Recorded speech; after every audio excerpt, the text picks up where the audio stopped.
What's going on, everybody? Neo Synapse, and you are inside the Synaptic. Game Update 38 has finally dropped. It includes Survival Mode, the Tides of War Seasonal, and teleporters, generators, and a bunch of new things, including changes to electricity and hard light. We've gone over a lot of this before, so we'll try to keep it brief this time. Unfortunately, even though Game Update 38 did drop, there have been a lot of issues, and as of 4 p.m. Eastern Time, they have taken the game down to try and resolve some of those issues. They say it should be back up within 3 hours. So let's hope that that sticks. Survival mode. It's an 8-player thing, and you have to have a combat rating of 100. You are put in a situation where you and your compadres have to fight wave after wave of enemies, increasing difficulty. As of right now, I believe there are 10 levels, but the plan is for it to just go on and on until you can't go anymore. This not meant to be anything to help you level, anything for you to get better gear, anything like that. It's just a little fun to have in between DLCs and things like that to test yourself and your teammates. You get a reward every few levels. It's nothing big, really, guys. Just a style, very unique style that lets everybody else in the game know this is how far you've gotten in survival mode. You also get Marks of Triumph, which, well, let's face it, we all have far too much of those anyway. But I believe with Game Update 39, we'll be able to use those marks in order to get prestige. I think, like if we kind of break them down, like R&D, break them down for prestige. I'm not sure on that. I'll have to look into that, but I do believe that's the case. At any rate, so yes, increasing difficulty level. From what I've heard, round 4 or 5 takes hours to complete. So, and that's with full 92, 6 modded. I mean, yeah, it's pretty serious. At any rate, next we have teleporters. Teleporters are a new amenity available exclusively on the marketplace. When you install it in your base, it allows you to teleport from the base to a lot of different places.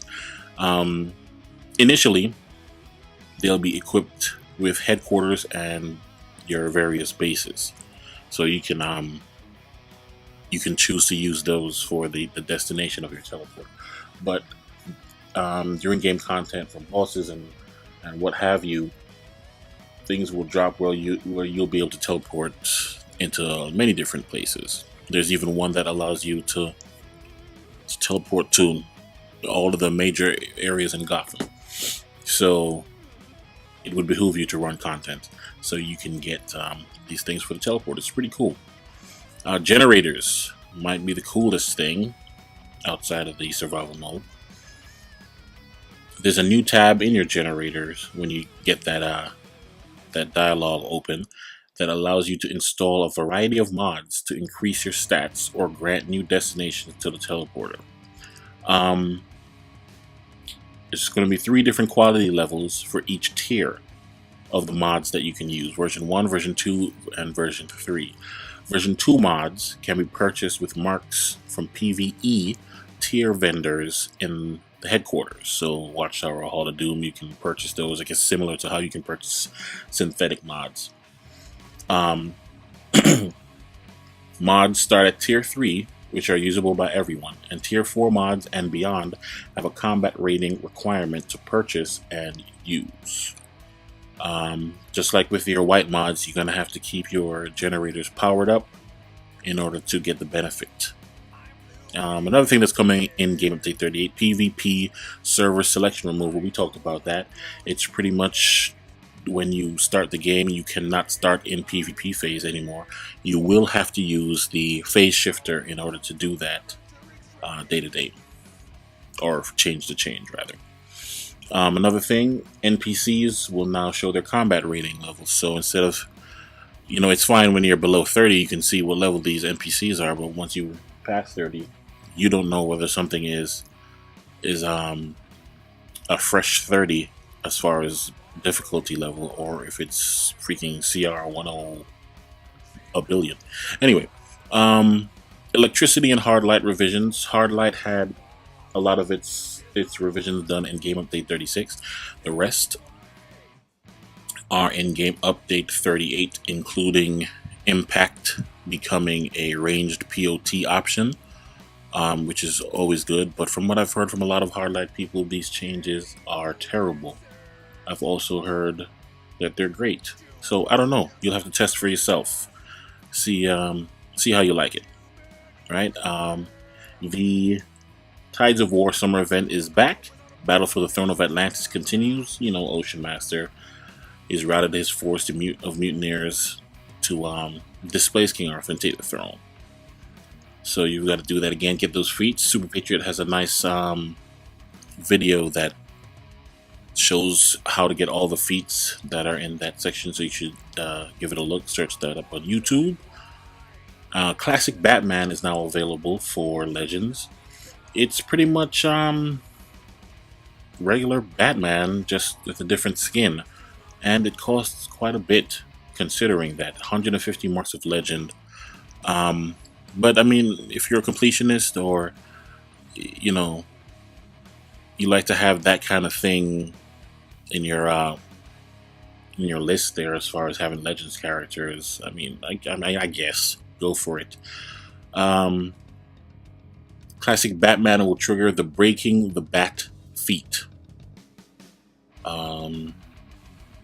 I guess you get a feat from it for 150 marks of Legend.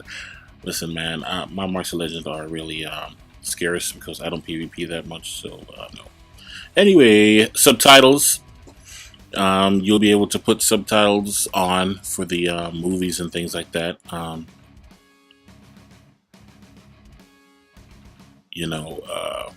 There were some issues with that, but I believe they fixed it, hopefully. To turn it on, you go to Settings, Audio, and turn on Show Movie Subtitles. Bunch of fixes for alerts, armories. They'll correctly display the number of skill or power points required on first imprinting a build. Art and bases. Briefings. Let's see here.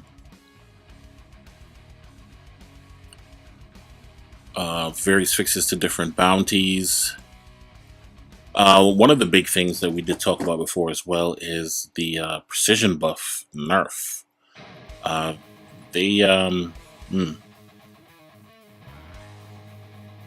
They've reduced the effectiveness of precision-based weapon buffs from trait powers.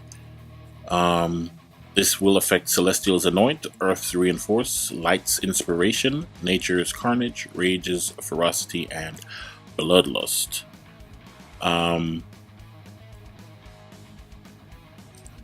Most control effects like knockdown, stuns, juggles, and others can now be escaped by using Breakout. This was a huge issue for me. I could not stand this. It should be much more uncommon to be afflicted with a hard stun during combat. These types of control effects now mostly occur as part of some important mechanic and not as part of moment-to-moment combat. Knockdowns inflicted by interrupts, block breakers, and blocking can now be escaped with Breakout. That's PvE only. This does not apply to PvP. Also note that although the Breakout game effect, noted by a character flashing white, will prevent counter-attack knockdown from being applied, it does not prevent that character from receiving extra counter-attack damage or from granting counter immunity, the blue flash, to his opponent. Players no longer suffer a damage penalty while in the tank and healer role. They fixed a bug in the marketplace, and as far as armories go, and let's see what else. Okay, powers. They fixed a bug that was preventing the visual effects from playing on Freezing Breath, Sonic Shout, Bizarro's Flame Breath, and Superman's Freezing Breath abilities. Also, to improve the overall experience of the DOT Advanced Mechanic playstyle, they rolled out the might-based power efficiency interactions. Refer to the notes below for specific details. Okay, so for nature, they have updated Savage Growth's Briars, Harvests, Fine Lashes, Swarms, and Thornburst's tooltips. They've updated the tooltips to state that they exclude Weapon Mastery, Superpower, Critical Chance, and Damage bonuses. So this is, those things are pretty similar to Mental's Mass Terror, in the sense that if you use them as part of the Weapon Mastery combo at the end, you will not get the Might Crit. Okay. Specifically, Vine Lash while in damage roll. Vine Lash restores a portion of its power cost when activated immediately after Savage Growth. For Briar, when in damage roll, it restores a portion of its power cost when activated immediately after Vine Lash. Swarm, the same thing when activated following Briar. Harvest, when following Savage Growth, Vine Lash, Briar, or Swarm. For Sorcery, they've updated Fury's tooltips to state that if you use it, you won't get the Weapon Mastery crit damage. For Earth, same thing with Crystal Golem's tooltip, and like we talked about with Mental for Mass Terror. Oh, and Sandblast now displays the correct visual effect with each type of weapon for Earth. Now, Electricity has quite a bit. So if you are an Electricity player, you will have to check that out in the forums. I'll try to provide a link here so that you can see the changes. But a lot of changes. I'm pretty sure we're going to be seeing quite a few electric healers and DPSs now. Vortex Cannon. It will not knock enemies as far away as it has been, and it won't root enemies before stunning them. Sticky Bomb will now apply the dazed power interaction to your target, as well as surrounding enemies. Hard Light. We talked about Impact being a POT, ranged POT. Entrap, they have removed the healing debuff and added a defense debuff, they say. Light Blast, they've added a healing debuff. Triage, no longer a channel, and it's not vulnerable to interrupt. It's now a single shot heal, and cooldown has been balanced. A lot of changes, but I think the most important thing here is Inspiration, which is going to be Hard Light's, precision power buff. Okay. Gag Glove's physical effect from knockdown has been adjusted so it will not knock enemies so far away, and it won't root people anymore. Metabolism from nature has a visual effect on your hands when it's used. Sparring targets. Alright, let's see what this is. They've upped the CR and health of the sparring targets in the Hall of Doom and the Watchtower. They've also applied this update to the base amenity version, as well as the marketplace version. So that's kind of cool.